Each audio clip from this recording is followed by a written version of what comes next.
ไปส่งพี่น้องใต้แผ่นดินยาวค่ะมาพบเงี้ยกันทางวันหนึ่งเนี่ยเนาะมาในวันที่4เดือนธันวาคม2020ค่ะพี่แต้วค่ะ1/14นี้คำกันในวันอังคารเนี่ยเนาะมาพบเงี้ยกันทางข่าวใส่หนุ่มทางปองหนึ่งค่ะเอาค่ะคำกันในข่าวยาม10:16ในเมืองจึงไทยค่ะ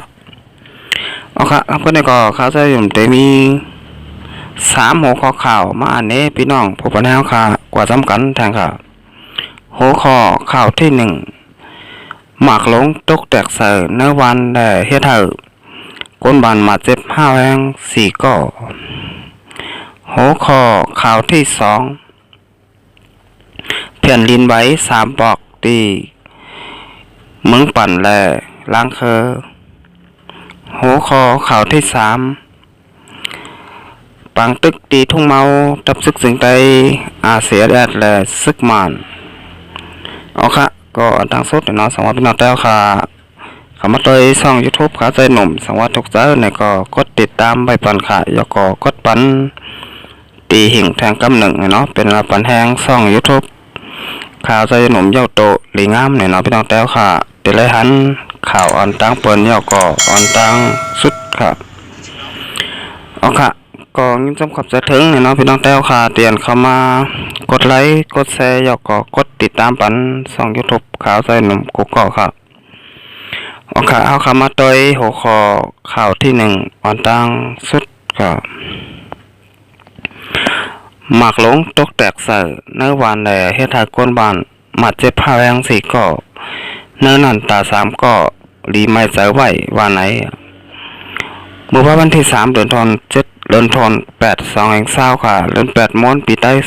2014นี้ย่ำกลางในหมอก8โมงปลายเนื้อวันเขาว่านั่นหมักหลงตกแตกใส่ตีเนื้อวันจอกตะลงเจเวงจอกต่อมึงหลักแข่งเสียเฮ็ดให้ก้นบานไล่มัดเจ็บ5อย่าง4ก่อเนื้อนั่นตา3ก่อไม่เจอดีไล่ไม่เจอไว้เลยได้ส่งยศยาโตตีห้องยาเลี้ยงจิตต่อยว่าไหนคนเมืองอันไรหมัดเจ็บย้อนหมักหลงตกเสือเป็นผู้ชาย2ก่อและผู้หญิง2ก่อชื่อห้องเกี่ยวเต็งอูอายุ35ปีจอตันหม่องอายุ50ปีต่อลาดตันเย็นอายุ52ปีต่อเอนูเย็นอายุ45ปีเสียเกี่ยวเต็งอูต่อลาดตันเย็นอีกต่อเอนูเย็นเขา3ข้อแต่มาเจ็บ5แห้งลีไลไม่เจอแลไลส่งยศยาโตตีห้องยาเวงจิตต่อยในเยาคนเมืองในปุ่นตีเขาลาดว่าซึกละแข่งปล่อยหมักตะเกียสายซึกมันตีตั้งบานตะเย็ดตะปิ่นอันยานไกลกันตั้งเวงจอกตะลงหมอกครึ่งลักนั่นเสียซึกมันอันปักตะไว้ตีหิมพยามหามุนีนั่นซ้ำขึ้นเอาหมักลงพุทธยิ้วใส่ซึกมันเขากระป๋องกระเป็นแหล่หมักลงสังตกแตกใส่ในวันจอกตะลงในเยาขายสุขาผู้ตังลาดทับซึกหลักแข่งลาดว่าเมื่อวันที่3เดือนธันวาคม2020นั่นซึกหลักแข่งและซึกมันเป็นปางตึกกันน่าจะเพิ่งจอกต่อตีตั้งวานตะเย็ดตะปิ่นก็ซึกหลักแข่งไล่ปล่อยหมากตึกยี่วันไหนตีหิมบันตรงต่างวันขินคาลีเนื้อเจเวงญาติตองแต่เมื่อวันที่2เดือนธันวาคม2020นั่นซึกหลักแข่งและเป็นปางตึกกันทั้งซึกมันหลายวันทับกันยาวเนื้อปางตึกนั่นก็ฝ่ายซึกหลักแข่งติ้งยับไหลตัวลิบซึกมันกำพองเลยกองกลางหมักมือจิ้นย้ำตั้งนำบ้านไหนเมื่อวันที่1เดือนธันวาคม2020ปนมานั่นก็ห้องการภายปนผ่าทับซึกมันออกข่าวไว้ว่าซึกหลักแข่งกลางหมักต้อมหิมบานต้อมเส้นตาสายตั้งคนเมืองกว่ามาแลต่อถึงวันที่27 2020มีคนเหยียบง่าหมักเสียและมาเจ็บ57ก่อลูกตายแทง18ก่อวันไหนภายทับซึกหลักแข่ง ก็ลาดว่าตับซึกมานกลางหมักจ้อมหิมบานตีอันเขาปักตับไว้นั่นเสีย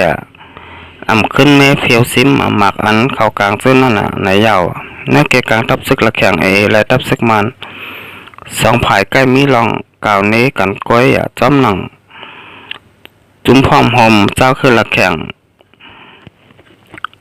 อีจีพุนพากว่าเมื่อวันที่7นะเนาะ2 นั่นแต่นักข่าวตั้งซึ่งละแข่งและซึกมานเป็นปากตึกกันในก้นนั้นปลายเพปางตึกมีจำถึง200,000เย้าเสก้นอันได้โลดได้มาเจ็บย้อนปางตึกก่อนนำขึ้นอยู่ติ๊กๆไหนเย้าเมื่อวันที่30เดือนธันวาคมเดือน8มา11 ค่ำปีใต้2114นี้นั่นก็ซึ่งละแข่งและซึกมานเป็นปางตึกกันห้าวแห้งหิมเบงมักโอเมืองละแข่งแลลูกตีวันเต็งเหนียวต่อถึงตั้งเขาเวงมักโอเส้นตั้งหลงจิตต่อยตากงไหลปิกอิดไว้โซขาวเสองตีสองฝ่ายเป็นปางตึกกันนั่นซึกมานเอาเฮหมินปล่อยหมักตึกเยอะแหล่คนเมืองในปุ่นตีตกใส่โกเหไหลอ่อนกันปลายอยู่ซ่อนเศร้าตีหลัดเพไว้โซขาวเหมือนกันว่าไหนเนาะเอาค่ะอันนี้ก็ยังมาติข่าวของเว็บไซต์แต่ละแล้วต่างๆไว้นะเนาะปางตึกซึกมาแดซึกหลักแข่งนะเนาะเอาค่ะอันนี้ก็พี่น้องสาวกำลังสนใจจึงแต้วค่ะนี่ก็ใกล้ๆได้ยินกันอยู่เคยๆเยอะๆนะเนาะปางตึกซึกมาแดซึกหลักแข่งนะเนาะอันนี้ก็เป็นพระก็ป่นแป้นนาตีนะเนาะก็เป็นซึกมันนั่นค่ะป่นแป้นนาตีกว่ากูตีกูตั้งนะเนาะบางเมืองหลักแข่งอัมบาเมืองสันดอยจึงแต้วค่ะเนี่ยเนาะอัมบาวันได้เมืองแล้วเนี่ยก็ซึกมันกว่าจอมยาจอมเกาอยู่ยามเดียวเนี่ยเนาะเนี่ยก็เฮาค่ะพี่น้องเจ้าก็เมืองสันดอยจึงใต้หลายคนเจ้าคือเนี่ยเนาะโดยมาพร้อมหอมกันให้พอเป็นอันหนึ่งอันเดียวกันเสียแลอ่อนกันดึกให้ซึกมันออกกว่านักแผ่นดินจึงแต้วค่ะคันไฟเนี่ยเนาะเฮาค่ะอย่าเปิดข้าวยามอยู่เนี่ยเนาะข้าวยามเปิดเฮาขายยาววันเมื่อไหร่นะฮะเนาะเอาค่ะอันนี้ก็ปางตึกโปรแกรมไหนเนี่ยเนาะตีเมืองละแข่งมีก้อนมาเจ็บ5แพง4ก้อแลแต่3ก้อนนั่นมาเจ็บ5แพงหรือเสพป่นนะฮะเนาะเอาค่ะอันนี้ก็หายเจียวหายเจียวแขนไว้เนี่ยฮะเนาะเอาค่ะจากนั้นมาด้วยเขาที่2เนี่ยเนาะแผ่นดินใบ3ปอกตีจีเวงเมืองปั่นและล้างคือเนี่ยเนาะเมื่อวันที่3เดือนธันวาคม2020ค่ะเดือน8มน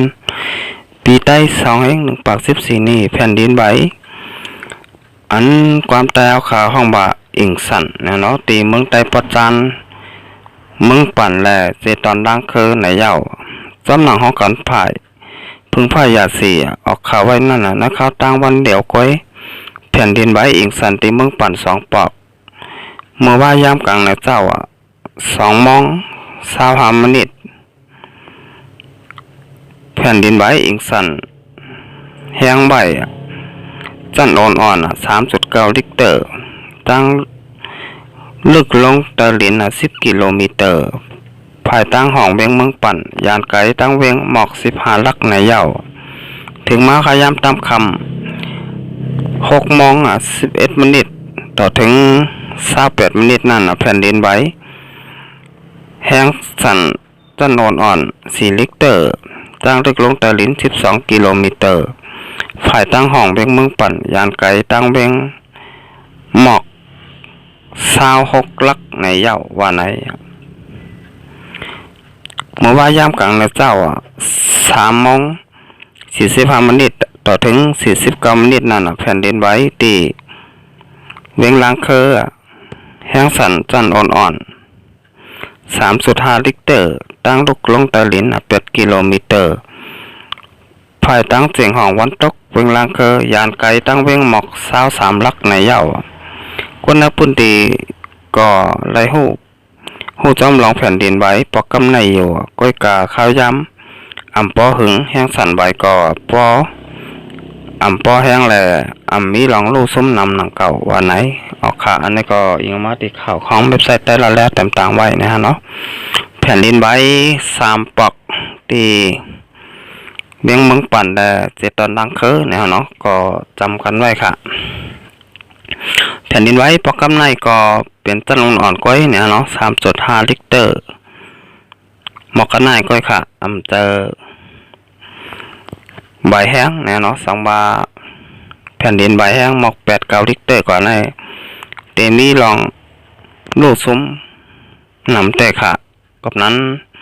แผ่นดินไหวปอกกำในก็เป็นจันอ่อนๆก้อยเนี่ยเนาะก็ปอห้าวแห้งก็เอาค่ะแผ่นดินไหวปอกกำในเนี่ยเนาะพี่น้องแต้วค่ะมาได้เป็นพี่น้องเมืองปั่นในล่างเครื่องในก็รถเพลหลีงามกุกกุกนค่ะลองลูกซุ่มมีเนี่ยเนาะเอาค่ะ17มาต้อยหอคอข่าวที่3ค่ะปังตึกตีทุ่งเมาเนี่ยเนาะเมื่อในวันที่4 เดือน 8 2020ค่ะซึ่งบ้านได้ตับซึกของเสียคนจึงได้เสียแอดเนี่ยเนาะ701ทุ่งเมาเป็นปางตึกกันตั้งซึกมานเนี่ยเนาะยันซึกมานป้นแปลนเข้ามาเล่นนาตีเสมกามานก็ยื้ออ่อนตั้งแหละปอกในตับซึกจึงได้เสียแอด701แต่ตึกหาวแห้งใบวันไหนโดยเส้นนั่นซึกมานเขาแถมแห้งซึกแทง10 ตับกองปลายปดน้ำตูเมืองเหยียนจอกเมลาเซียวก็มีวันไหน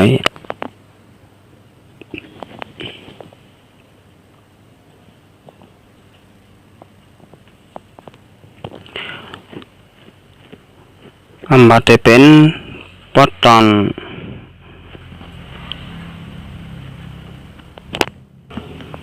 เมืองปั่นนะเนาะก็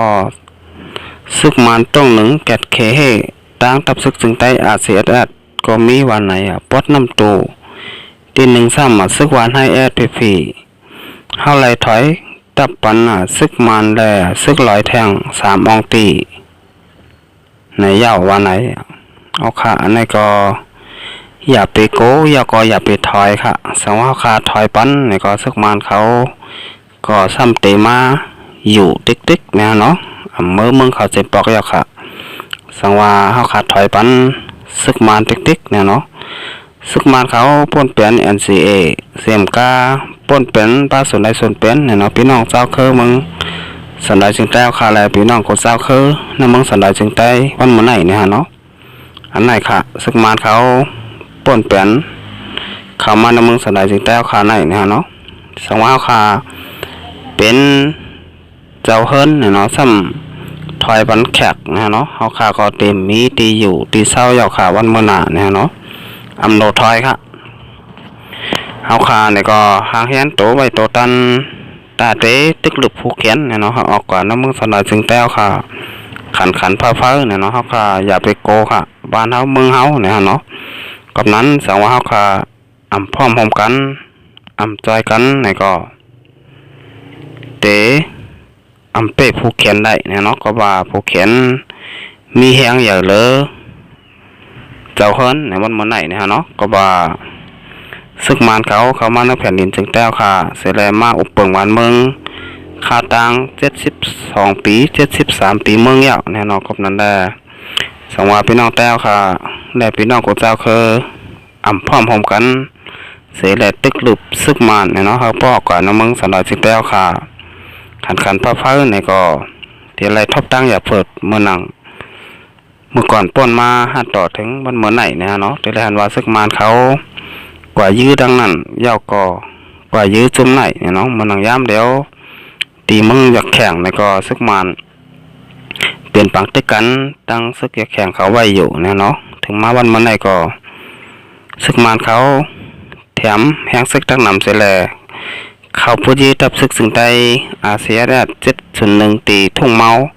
แข่งวันเมื่อไหนเนี่ยเนาะวันนับยอดแต่ขาแต่เลยหันปีน้องกนบาดกนเมืองไหลปลายเฟซซึกเสือกันวันเมื่อไหนเนี่ยเนาะในข่าวโซเชียลออนไลน์เนี่ยก็มีตั้งนำค่ะเอาค่ะอันนี้ก็ถึงข้าวยามแบบเนี่ยเนาะที่พี่น้องแต่ขาดูไหลพร้อมกันอ่อนกันเฮ็ดกูลายกูปลายค่ะแล้วก็รูปลำผู้เขียนหาออกก่อนนะมึงสันดอยจึงแต้วค่ะขันไฟเนี่ยเนาะอย่าเปิด ข้าวยามอยู่ค่ะข้าวยามเปิดเขานะฮะเนาะเอาค่ะนะครับคนไหนเขาใส่หนุ่มเนี่ยก็แต่ยันคิดตือไว้ก่อนนะฮะเนาะสั่งไก่มาหบมายากันแทงวันหนาค่ะสองพี่น้องแต่ค่ะทุกแต่ช่อง YouTube ขาใส่หนุ่มเนี่ยก็กดติดตามไว้ปันค่ะแล้วก็กดปันตีหิ่งแทงคำหนึ่งนะฮะเนาะมาสองข้อ